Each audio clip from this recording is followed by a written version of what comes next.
Yesterday we did day 1 of 2.7. Today is 2.7 day 2. And then we have test review Friday and Monday. Test next week, Tuesday, Wednesday. Okay?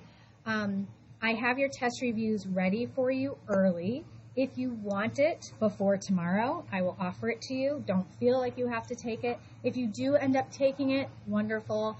Just don't lose it, and please bring it tomorrow. I don't have extras to give people multiple copies, okay? So just be responsible, which you guys are. You guys bring your notes every day and all that stuff. You're very good about it. But I just want to remind you, put that review in your notebook that you bring every day so you don't lose it. Today marks the last assignment, the last new material before this test, but it's also a bigger milestone, which is kind of exciting. Today is the end of the first half of learning anything new. So with this lesson, we're halfway done with the course, okay? So we did 2 tests in Unit 1. This is our first test in Unit 2. We have a second test in Unit 2 later, and then 2 tests in Unit 3. So we're in the middle of Unit 2, so we're halfway there. So kind of exciting. You guys are killing it. You're doing a great job.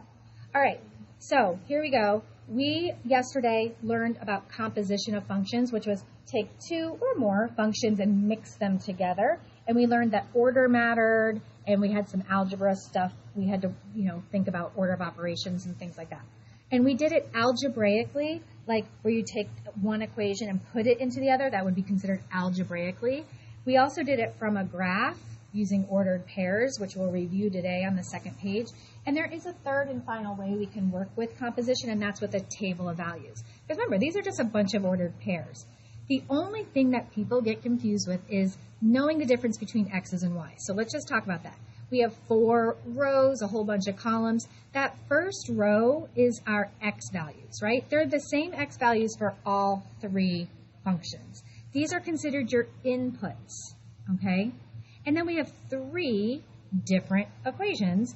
Those are your outputs, okay? So f of x, g of x, h of x, different problem, but it's the same as if I gave you 3 different equations, okay?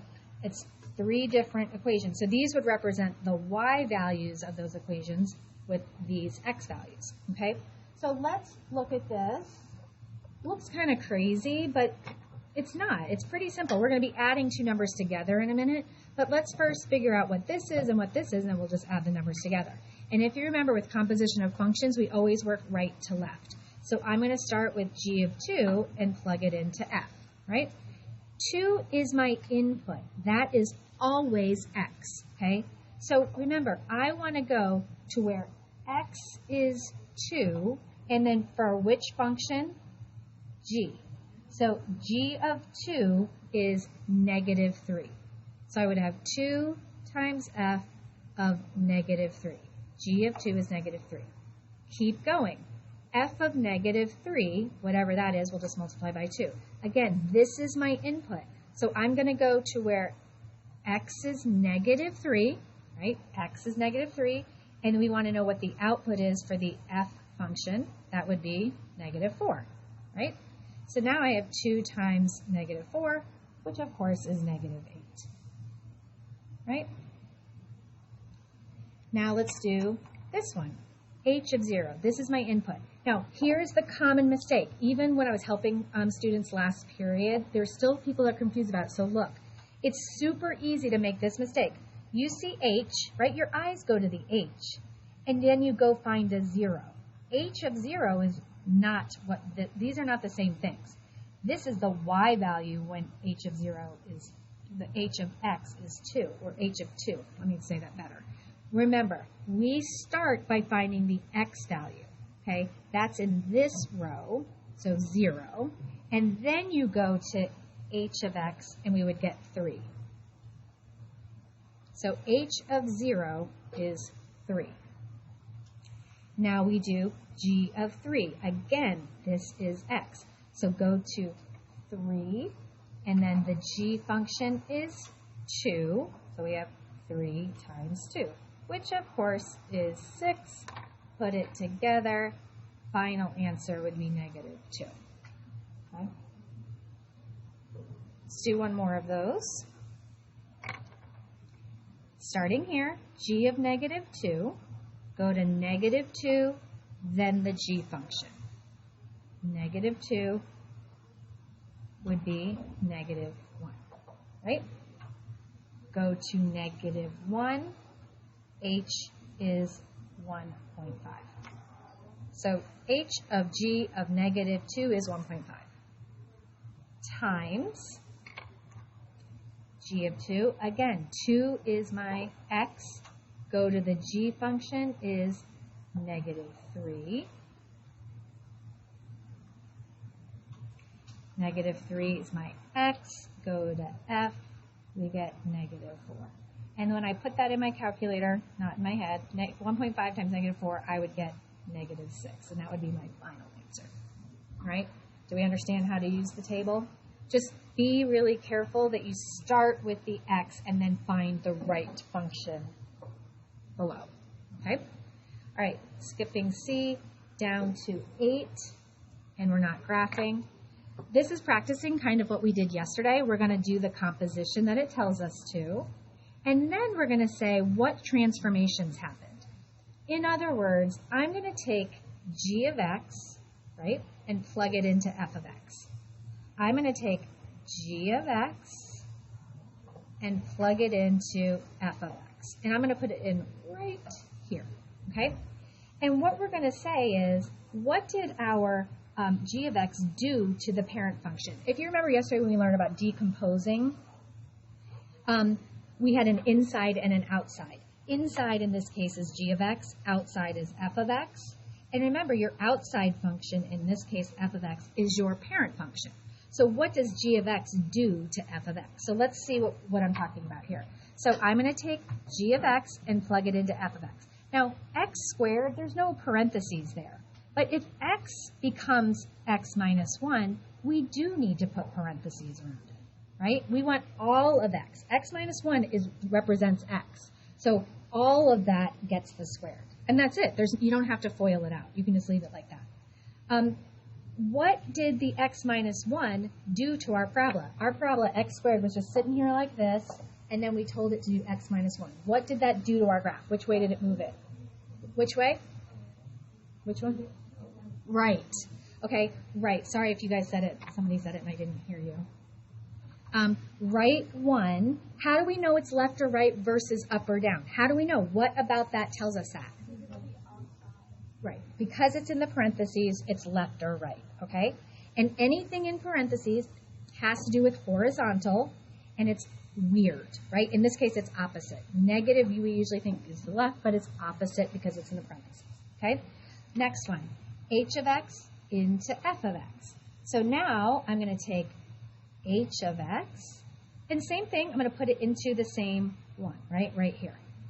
So that's going to be 2x squared. Do I put parentheses around the 2x, or is it not necessary? It's necessary. Understand why? Because, this would not be wrong. If I wrote that, it's not wrong. It's just not necessary, because the 2 can only go to the x. That's the only thing there.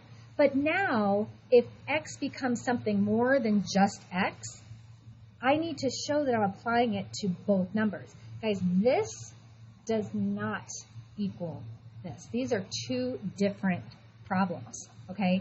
This one is just the x squared and then times 2. This is the x squared and the 2 squared. So two different things. So yes, the parentheses matter. So what did that 2 do to the x squared? Horizontal, we know, good. Horizontal, we know it's a horizontal because it's in the parentheses. So, okay, but it's not a translation, it's a what? A dilation. Dilation by factor of what? Not 2, not negative 2. 1/2. So again, if it's in parentheses, it's being done horizontally. Right and left is horizontal dilation, and it's weird. Again, we already talked about this. It's opposite sign. This is a flip. So if you see 2, you write 1/2. If it had said 1/2 in there, you would write 2. Okay?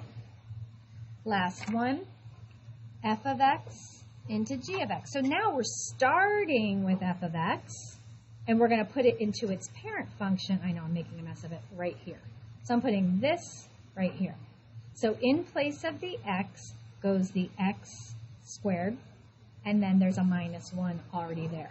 So tricky, because remember, g of x is the parent function. So x minus 1 was the parent function, okay? So that's a line shifted down 1, okay? It's a line shifted down 1. What did we do to the line that was shifted down 1? What changed from this to this? Jaden? Oh, I thought you said it. Dan? Who said it? Somebody said it. What changed? What changes from here to here? We go from a line to a parabola. The x is squared, so from line to parabola. Why am I not adding in there the down 1? Because it was already there. Think about that. This was already done. Then the f of x came in and changed it. So it's only what does the plugged in stuff do to what was already happening, okay? So it's hard not to say down 1 here. You want to, okay, but it's not down 1. It was already down 1. The only thing that changed is the x became an x squared. It would. And I did it wrong first period. I have to fix it tomorrow. Just being clear, okay? So I have to go back and fix that. And you're going to see this in the homework. And when you get to it, I think you'll know, because it's the question I usually get. I think it's number 10 in the homework, where you might do it and you're going to be like, wait, why is my answer different? It's because of this reason. But of course, I'll come talk to you. One last example, and that's it. And I'm going to tell you ahead of time, this is like a big old chart. We're not going to do the whole thing. We'll do like a few of them, and you'll get the idea.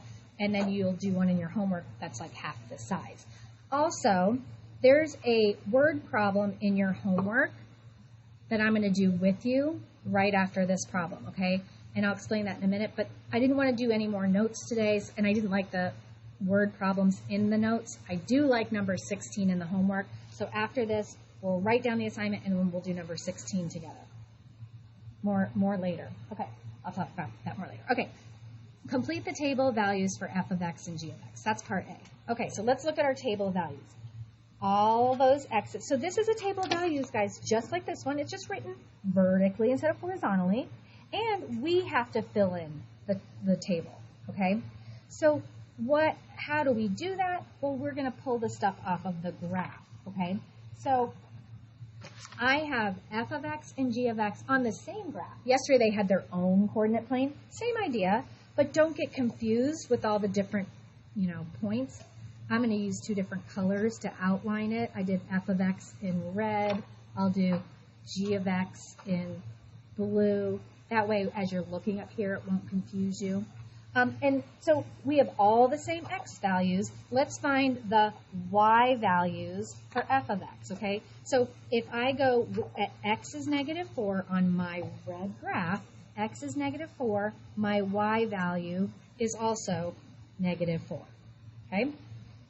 When x is -3 here, my y value would be -2. Are you guys seeing what I'm doing here? When x is -2, what's my y value? No, 0. -2, 0. -1, we're still on the red graph. See what I mean? There's 2 graphs, so you want to make sure you do the f of x. -1, 2. Here's the rest of them.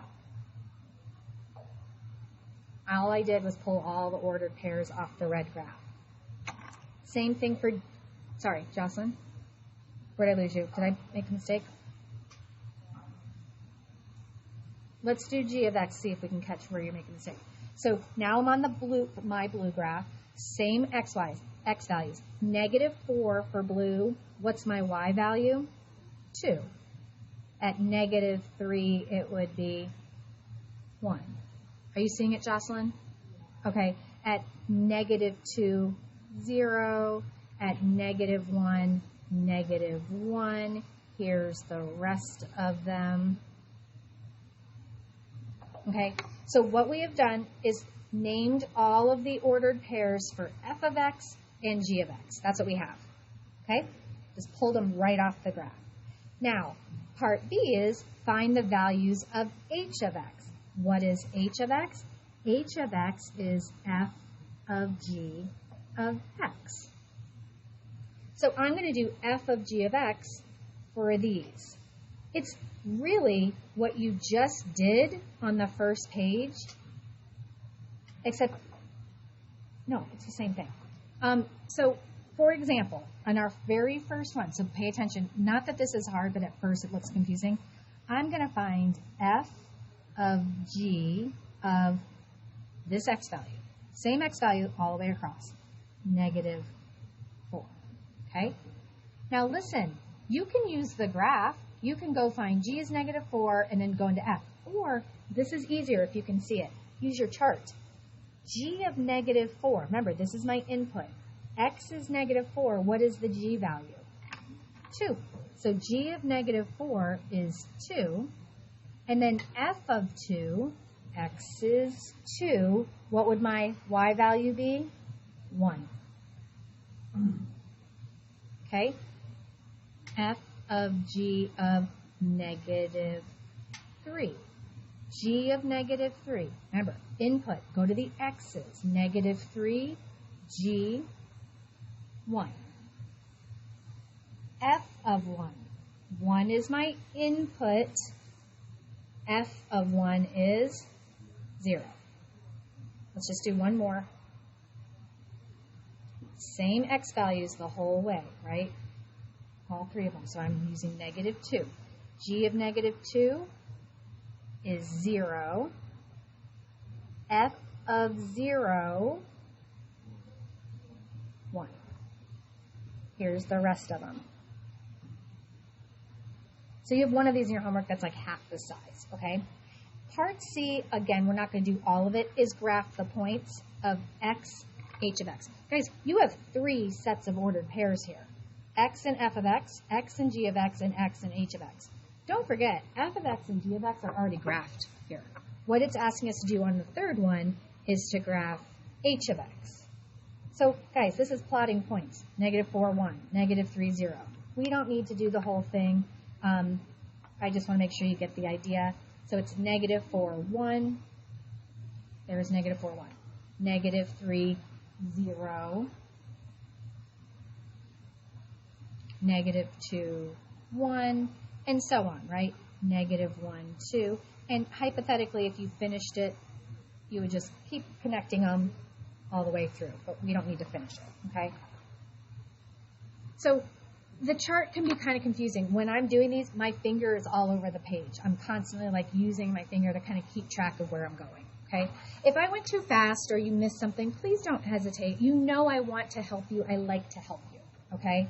So please, please, please, if I went too fast, you missed something, please ask me. Don't just copy. Don't just copy the homework, guys. It's not something that you're going to learn from. You won't. You won't. I give you the keys every day. You could go home and copy every single homework key and get perfect grades on your homework. It's not going to help you learn. Yes? Okay. So you're on page 84, B13, 1 through 13 and 16. I'm going to do number 16 with you right now. It says omit number 8. What does omit mean? Don't do it. Cross it out right now so you don't forget. Just cross out number 8. You don't have number 16. So if you're looking for it and you're confused, you did nothing wrong. Your teacher did. Somehow I missed copying the last page.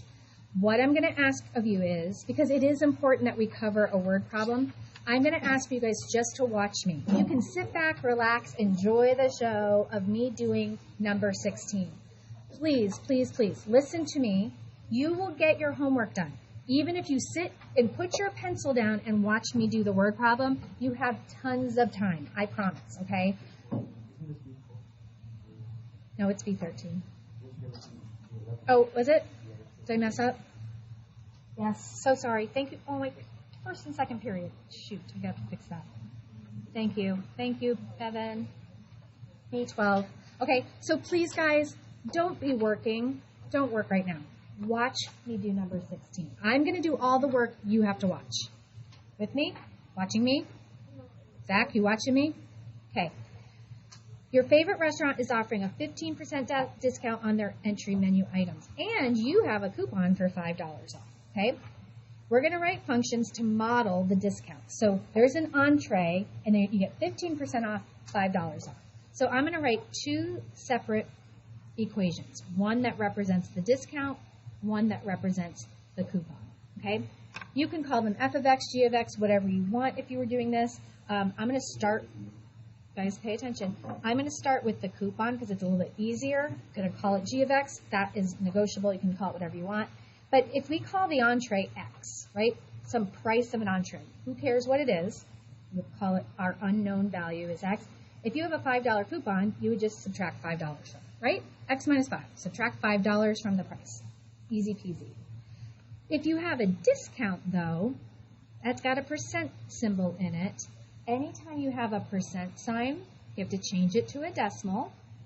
And then remember, are you adding 15% to the price, or are you taking 15% away? You're getting 15% off.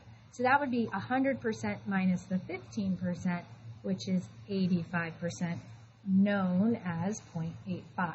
So this is the price of the entree times 85%, basically. You're only paying 85% of the entree. It's taking 15% off. Okay? That's step one. B, use a composition, f of g of x, g of f of x, to model how much you will pay for a dinner entree if the cashier applies the discount first. So remember, if the discount is first, that's the inside one. That means f of x is going to be on the inside, right? Because remember, first, then second. You always start over here. So that's where discount was my f of x. I'm going to do that. So what I'm going to do is take f of x and plug it into g of x. Right here. Okay? So when I put 0.85x in for x, that's all I can do, minus 5. And there's nothing to simplify. Okay? So there's my formula. If I go up to the cashier and he does the percent off and then the $5. Makes sense, right? 0.5x and then subtract $5. Okay? Stay with me. Write a composition to represent the coupon first. So that's g of x inside. So that's the other way around. Remember, working right to left, this is first, right?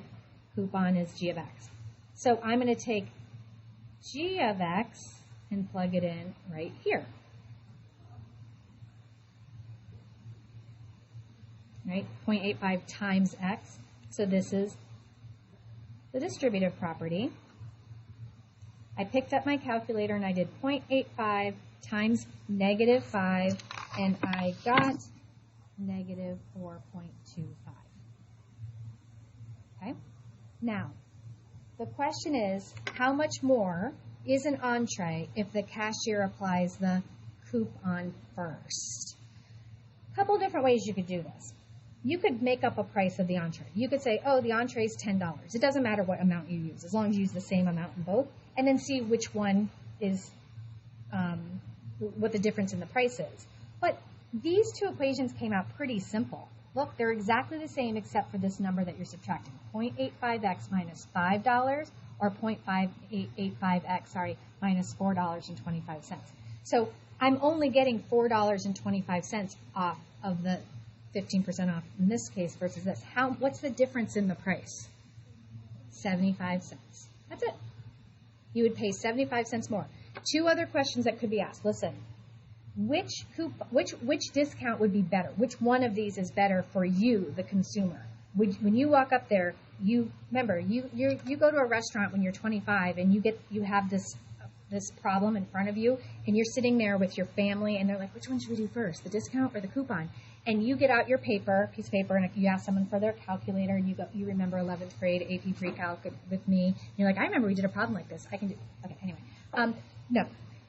But which one is better for you? Applying the discount first, right? You get more money off.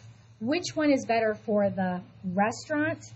This one. They get 75 cents more out of you. So those are the three types of questions you could get asked, okay? I know this is tricky, doing that percentage, but we've talked about it before, is remembering it's kind of like the same idea.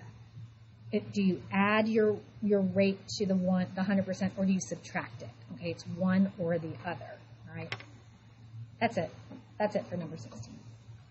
need me to talk about it anymore, I will. I apologize that you don't have this, but I will put it on Canvas in case you are dying to look at it again. All right. Oh, it's not the same one. No, it's not. It's this one I'm dealing with a lot. All right. I can't say. Like, I don't have problems with students. Do you know what I mean? Like, I don't normally. What? There's some things I can't talk about. Okay, listen.